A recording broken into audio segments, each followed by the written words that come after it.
I've heard that some fishermen had been captured on sea. Must have been quite worrying. How did you hear the news? And then I've heard you mention particularly that just like you have on flights, there must be manifest for boats and all of that. How did you hear the news? And then what were some of the measures you put in place to make sure that those results were delivered? Later, I got to know that it happened about 2 hours before. Okay. Yeah, so it's a typical fishing expedition that the fishermen go for whenever they have to. Yeah. Except Tuesdays, as you know. Yeah. And so they went in the night, expecting to come back the next morning. Yeah. This was, I'm sure, another normal expedition. Yeah. Except that when they went, I think there was a bit more drama to it than they had ever been. Yeah. And in fact, some of them said they have never seen this kind of thing. And they said it was like a movie.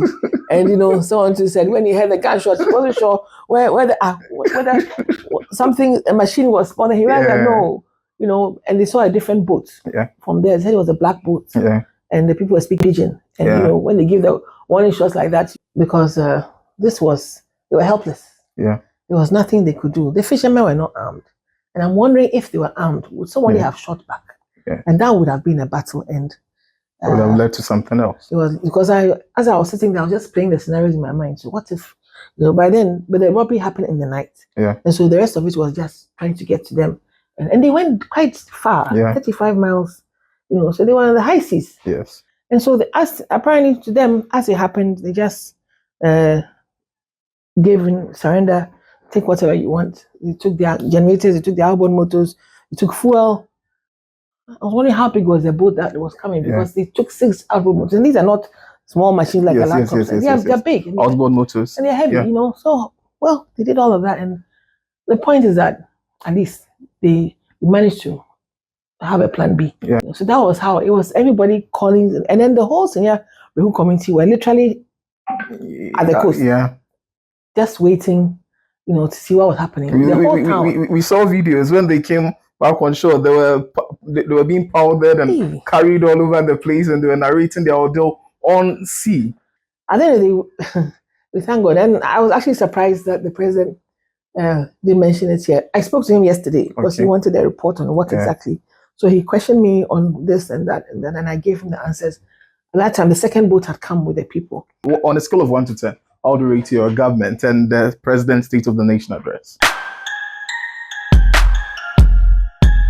Ladies and gentlemen, the program is the Constituency, and today we are opportunity to be speaking to a member of parliament who's been in the news lately because our constituency has been trending. And today, during the State of the Nation's address, the president gave a special mention. I'm talking about the member of parliament for the good people of Awutu, Senya West, Honorable Gisela Aku Shika Tete Agutu. Honorable, thank you and welcome to my show.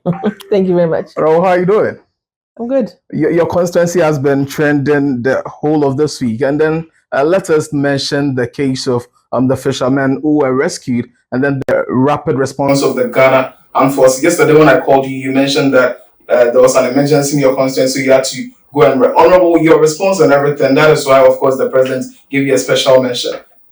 Representing the good people of Awutu Senya and then furthering their hopes and aspirations. You are doing quite a good job, I must say. Well, you say so. And I think my constituents are relatively satisfied with what I'm doing. I mean, if you are committed to the job. And you don't only come here to make the laws. I call it triple track. In my ministry, I call it triple track. I must do my ministerial work to support my minister as a deputy. I must come to parliament when parliament is in session particularly. And then I must also see to my constituency. It ends up relegating your family to the background, but I think they understand. So it's a tripartite kind of relationship. Quite. Okay, because the family comes in. Yeah, the family too must. Yes. They are your support system. Mm-hmm. And after all this, you are in politics for whatever period of time that you choose to be. Mm-hmm. You must go home to some stability. And if you ignore that along the way,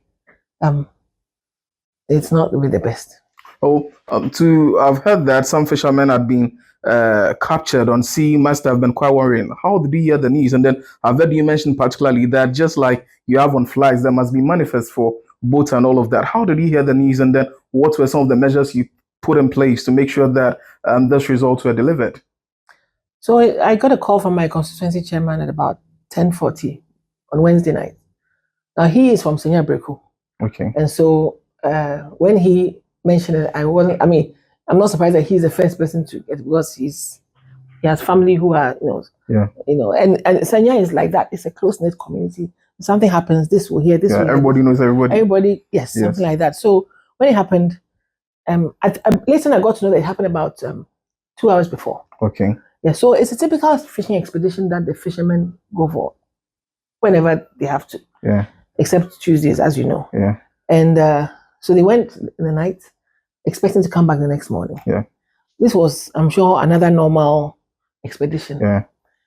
Except that when they went, I think there was a bit more drama to it than they had ever been. Yeah. And in fact, some of them said they have never seen this kind of thing. And they said it was like a movie. And, someone said when he heard the gunshot, he wasn't sure whether a machine was spawning. He rather know, and they saw a different boat from there. They said it was a black boat. Yeah. And the people were speaking pidgin. And, when they give the warning shots like that, you just, and then there was another report that said they all had to move the back of the boat. Yeah. It's left with like the head. Yeah. There's always a team leader. Yeah. The head, and he was ordered to move his outboard motor. So that's what they did to about 6 of them. So they literally rendered them motorless. They were in the middle of, and it's not like you're in a room and this happens and you rush to the next room. Yeah. Where are you rushing to? You are in a boat, 60 feet by, what are the measurements? 60 feet by 2 meters. Just imagine how you would just be in a state of shock. Exactly. It's never happened before.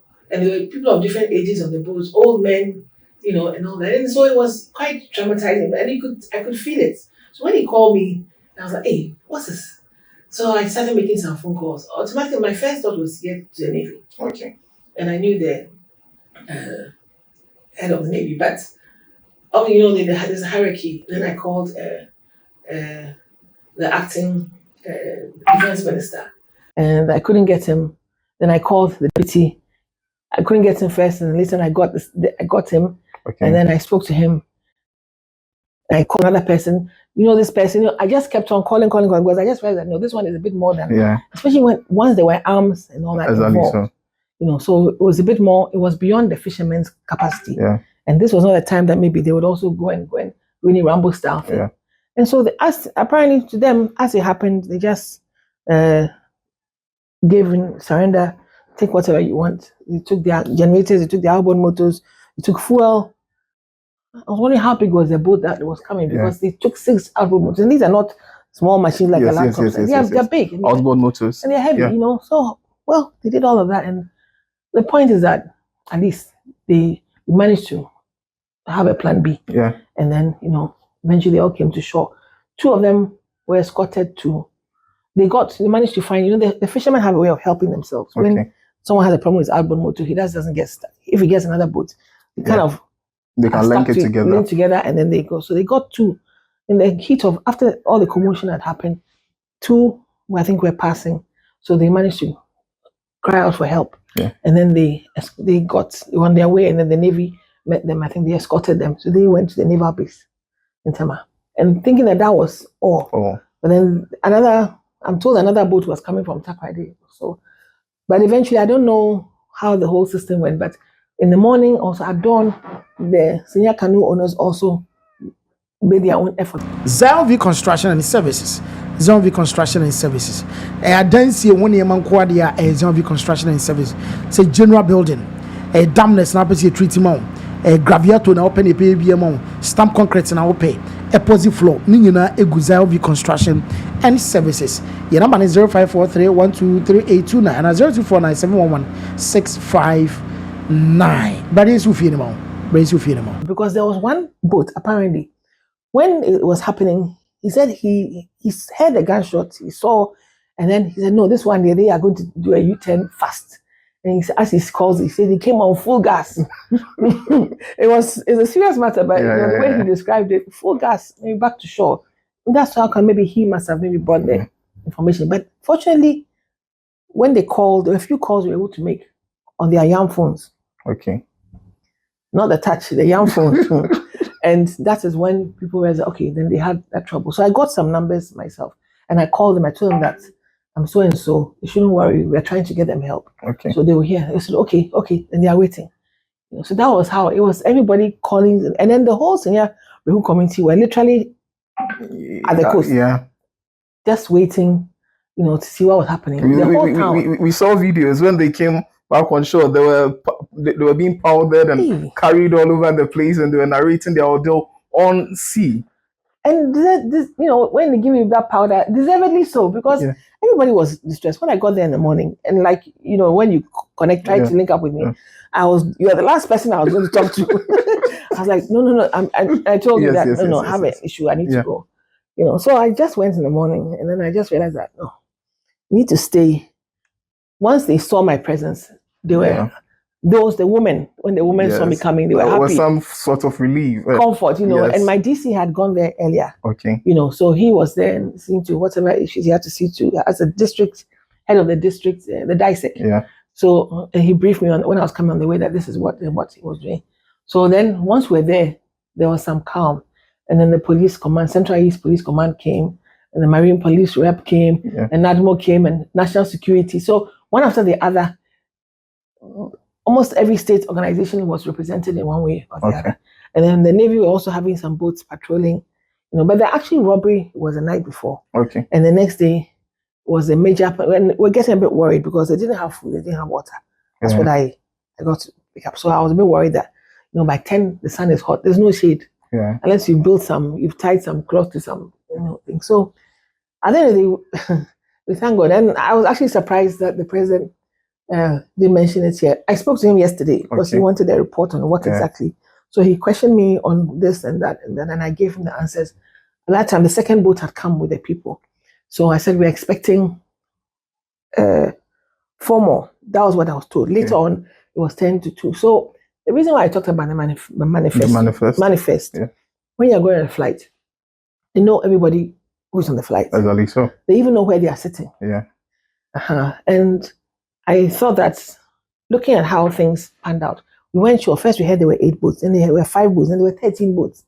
And the information was just... The stories were... Yes, keep on changing. Yeah. So we're like, who exactly is out and who exactly is... Yeah. Eventually, we found out that there were 6, but the 5th one that went out to go get them, he went with a few guys with the outboard motors to go help fix them on the other boats and, and draw these ones back. So like I said, 2 had gone to Tema. There were about 24 fishermen who had, but then later on they were coming back to Senya because they work in Senya. Okay. They are not natives of Senya. Okay, so they just work. Yes, but they are fishermen. They move. Yeah. Oh, should this be a cause for Ghanaians, or should be a cause for it to many Ghanaians? I've seen a lot of comments on social media. This normally happens in the movies and on Dangerous Oceans, although we didn't expect it to be happening before our own noses and all of that. Should this be a cause for worry for Ghanaians? It should be a cause for concern for the security services. And yes, naturally Ghanaians, because they've seen and they've heard what happened.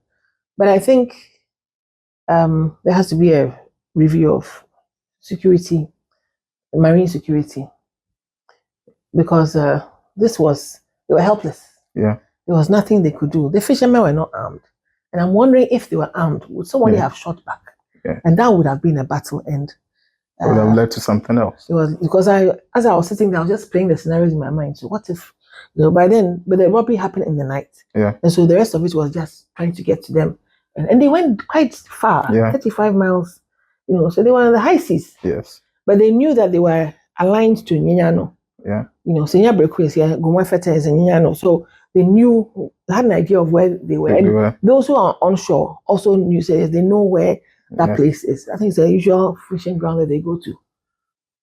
Okay. Honorable, so let's talk about your constituents. And then with this kind of rapid response, I'm sure that the good people of Awutu, Senya and Senya Breku are very, very proud of you. Let's look at ongoing projects in your constituency, the kind of projects you have for them, and then your plan for them, especially now you being a deputy minister and then your government being in office. Yes, well, the constituency has, since 1992, always had a member of parliament for 4 years. And so my sister was a member of parliament before, but she went She went twice at 2 different times. That continuity has not really been there when it comes to member of parliament. Okay. Though in government, every government has had 2 terms successively. Every president has had 2 terms successively. And there's something to do with it. There's something to be said about government projects and government vision, and then the MPs independent. Independent because I fill in the gaps. What the government cannot do, I look and I say, okay, I think I can step in and do this. I'll give you an example. This year, I've given all the secondary schools, the 5 of them. 5 secondary schools in your constituency? Yes, 5 secondary schools. I've given all of them equipment for field sports. Okay. Javelin, discus, shot put, relay. Okay. Because they are quite sports inclined, but I realized they didn't have some of these things, or they're a bit old. I said, okay, I'm giving everybody volleyball. I'm giving everybody a set of that. Okay. So that everybody is at par. Yeah. We just finished the circuit. Well, not finished the circuit game. We're still on them. Yeah. But yesterday, one circuit had their games. Today, another circuit is also playing. I've given the same thing and some money to each of these 8 circuits in the school. So there are things that government may not necessarily go and buy these items for them. I mean, there's not likely. Yeah. But I have decided that this is what I'm going to do. So with sports, this is what I'm going to do. And with all things that go with it. Then there are certain other things like the Child Welfare Center. Okay. We recently opened one at a place called Piratɛs. Okay. It was a shed, and it wasn't befitting for children. And children are very sensitive to little things. They shouldn't be dust. They shouldn't be this, that. So we had to help put them up. After that, we renovated the one beside, an existing chips compound beside. And then whatever equipment I said, what equipment do they want? Do they need? They gave me the list, and I just went to buy the new delivery bed, furniture, and all that kind of stuff for them, so that they can improve on their services for the community. And we've done that also in another chips compound. And I lobbied also for Qatar Charity to also give me a clinic elsewhere. So my parents were doctors. They're both late, but they were doctors. I don't know whether that has unconsciously informed my concern about decision making and my concern about healthcare in the community. I also do a lot of surgeries because I noticed that people need that assistance. So we do quite a bit of that. Eye surgeries. I'm sure about 3,000 people should have done it by now. But I'm doing it since 2020. Okay. This is year 6. Yeah. We'll be doing the other general surgeries since 2022. So this is year 4. I count my programs yearly. Okay. Because they occur twice a year. Okay. And so all these sorts of things just help to bring. And then I remember just recently we did some surgeries for some women. They had fibroid, about 15 of them. About 10 of them, the hospital told me that they were a bit too anemic. Okay. And so they had to build their blood before they could do the surgeries.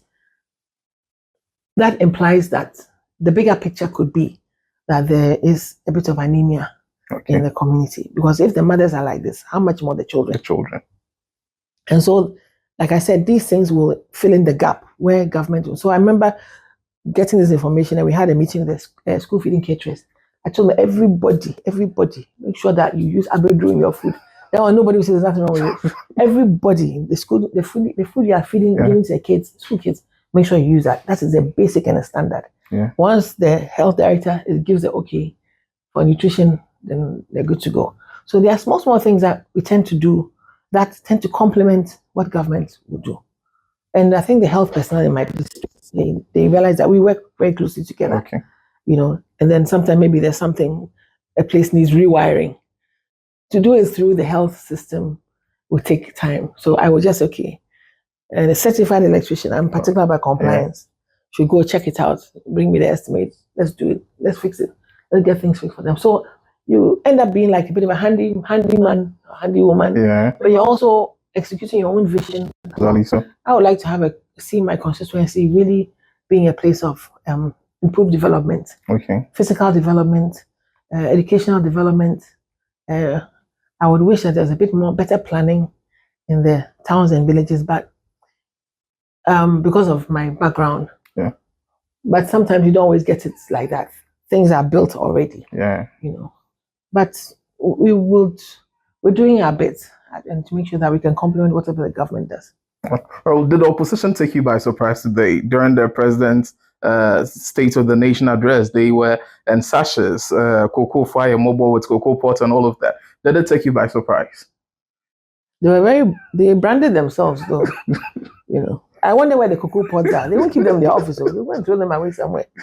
But anyway, they are trying to make a point. Usually in opposition, you have to make some points. But this government has shown good faith and is trying to fix cocoa board. I had some cocoa roads in my constituency. They never took off.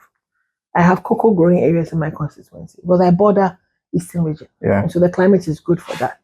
There are 20 cooperatives that have what they call with a program called Mondelez. And so I do have that. Last year, we gave out 40,000 cocoa seedlings to the farmers for free, just to complement and add on. And I tell them that, Infanti, say, baby, we say, okay. So if people are cutting down their cocoa trees because of galamsey and all that, I am doing mine better. Yeah. We are currently nursing another 250,000 cocoa seedlings. Also, that's going to go to them because I just want to see that is one economic crop that is steady and stable in my constituency. Then after that, I now move to the next economic crop, which will be palm. And then there's also coconut. The government gave 35,000 seedlings or so last year. We can also add on that. So we do this just to improve their farmers. A lot of them are farmers. So why not I make you a better farmer if I can? I was a best deal door-to-door shipping. Best deal door-to-door shipping. I was at best deal something can show you go so best deal door-to-door shipping. Say open in free UK and about Ghana. Specific from UK to Ghana and one best deal door-to-door shipping. Baby UK be about funny man. Baby I go Ghana person could be a rebecca.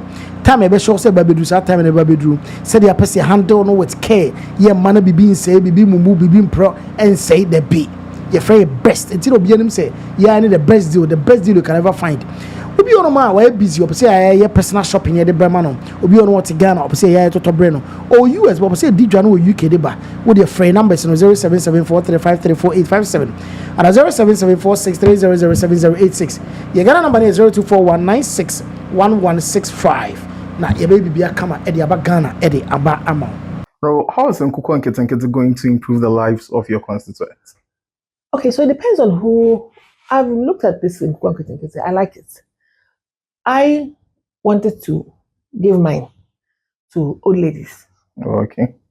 Old ladies. Old ladies. They have time. They're not strong enough to go to a farm anymore. Look at just look at the scenario. Yes. They have time. They're not able to go to a farm like they used to. Yeah. A lot of them are farmers or traders and all that. So they can care. Yeah. And they can occupy themselves with taking care of that. And I'm sure they would really take good care of them. But a lot of people are interested in the program. Actually, it's even surprising. A lot of people have written their People are signing up. People are signing up. A lot of people are signing up. So I may have to do my own quantification for my own ladies, so that they can also have their own little poultry. So if they have about at least 20 or 30 birds, and they can nurture them and they grow and they lay eggs. Those that lay eggs, and it improves nutrition for everybody. Yeah. An old lady doing this will have her grandchildren around her.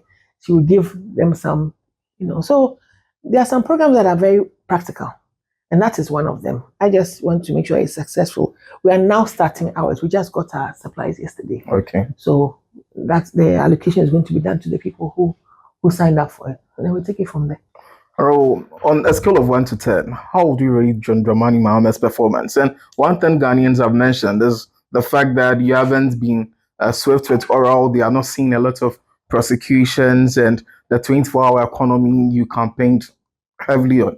What would be your assessment of your government? And what will you tell people who are saying that they need quick response with regards to oral? I've listened to the Attorney General. And he can't just listen to an accusation and then just say, I'm dragging you to court. He has to build a case. And he has confirmed that he's building cases. And sometimes he does come to give updates. Maybe that is what is his fault. Okay. Maybe he should have just been quiet and then boom, he just comes up and one after the other, he just rolls them in. But that is his style. And that is how to carry the population along. And yes, he's carrying the population. You don't often see this is the Attorney General ever engaging people on the cases and what he's doing. No. But your government is deliberate about the accountability series.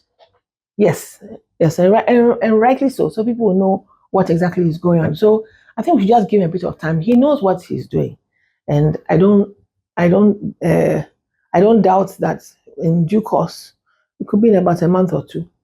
I'm sure some of the cases will start, hitting the courts in a big way, because a lot went wrong, a lot went bad, and there's enough evidence to show that. And it's taken about a year plus to fix.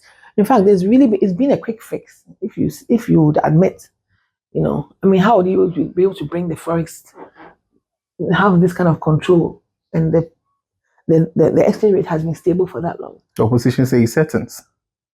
Oh, but they're also enjoying it. Even more than some of us, the price of fuel. When you used to buy 500cc fuel, it would go nowhere. Yeah. Now you buy 500cc fuel and you realize, it is actually can actually take you far. And that, imagine the ordinary trotro driver, the Okada rider having to buy. They used to buy fuel almost like twice the price of what it is now. Exactly so. So those are the small things. Except sometimes I feel that Ghanaians, sometimes we have to be a bit more honest with ourselves. If certain prices are coming down, it should really show in other things. It should cut across. So the government cannot be making the effort to bring the price of fuel and all that down, and yet transport fares cannot move. Yeah. And then they will now see that, it is the price of spare parts and all that. Yes.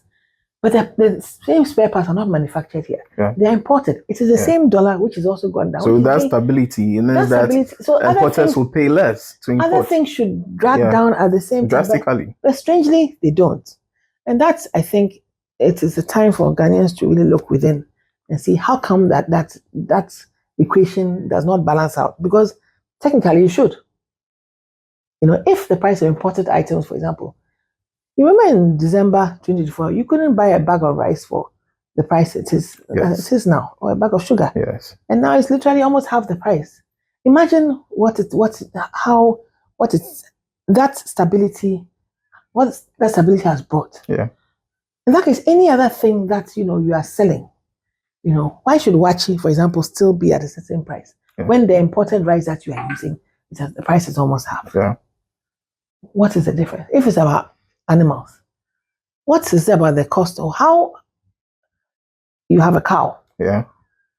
How come that the price is not coming down? What is really so important about that? You understand? Yeah. There's certain things that should come down. Yeah. You don't know whether then it becomes some artificial prices that are hanging and they just. So then the Ghanaian is innately dishonest. I'm not saying that, but I think that we should really look into ourselves and see whether are we really being fair to the people who we are trading with or we're trading for. Yeah. And so some of those prices, I think that there's something should have moved a bit more than now. Okay. So finally wrapping up, what on a scale of 1 to 10, how do you rate your government and the President's State of the Nation address? 9. 9 over 10. I will speak to the people of Awutu Senya West and talk to your constituents, talk to Ghanaians, give them the assurance in your government, in your leadership as a member of parliament. So thank you very much. As you rightly declared on December 7th, 2024, you're giving Gisela a second term, which has never happened in the history of Awutu Senya West since 1992. Yeah. A consecutive term. Yeah. I know that it's also a big responsibility on myself, and I don't take it for granted.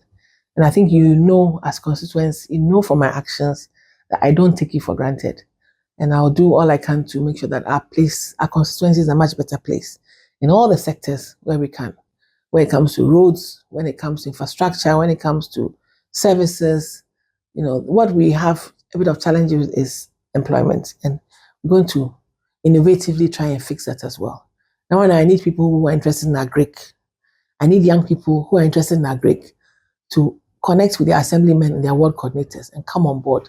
There's some exciting things coming up. Thank you. There are some exciting things coming up. I know by now you'd want to be a constituent of Awutu Senya West, especially Obiara and a master. So this is what the good people of Awutu Senya West, the Honorable Gisela Tete Agbutu. Honorable, thank you for opening your doors to us. It's been a long time coming, but finally, the Honorable said that we should do it. But ladies and gentlemen, the program has been the Constituency. I've been your host, Jobsam. Catch us on the next episode with your favorite MP. AI-powered legal. I was law students, law lecturers, or more, law research. anything related to Ghana law, say a case law legislation, open verified citations. Ni nyina e wo GhanaLegalAI.com. Mrs. Subium GhanaLegalAI.com. I'm just call GhanaLegalAI.com. There were over 21 plus AI legal tools. So what about your citations or research or anything related to law there and one GhanaLegalAI.com. I was about the first 2 days a free 1 peso ENGB. It's bra now so Babel research or smarter research.